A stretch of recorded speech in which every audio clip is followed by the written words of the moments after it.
das Fest von der Leifsteit für die Tür. Und von doch könnt wir mit ganz viel Leif in uns mieten, denn von doch ist die Weltorgasmusdach. Weet je wat mir an diesem Tag besonders gut gefällt?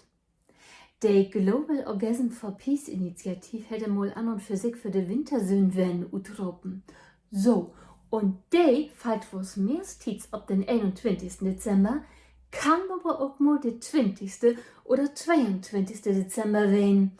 Naja, und wenn ihr nur ob Nummer sicher gehen will, dass ihr das auch wissen und wahrhaftig einen rechten Tag feiert?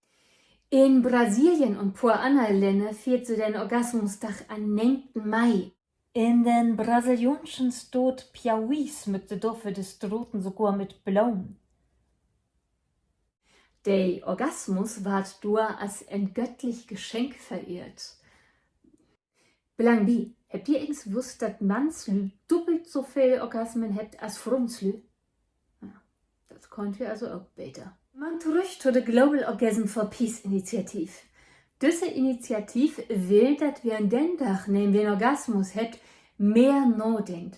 Und was nicht darüber, wo so in Deutschland die Lü in Berlin mit 1,2 Orgasmen im Monat demnächst deutlich fern hat, wie das die armen Stackels in Schleswig-Holstein das bloß ob 8,2 Mal im Monat schafft. Nee, sie will, dass wir mehr über den Weltfrieden nachdenkt und was dafür tut. Der Reden geht sowieso. Viel Sex und viel Orgasmen macht uns deutlich entspannter und das wieder sorgt für mehr Frieden in der Welt. Also, ruht ut Internet und rinn ins Bett!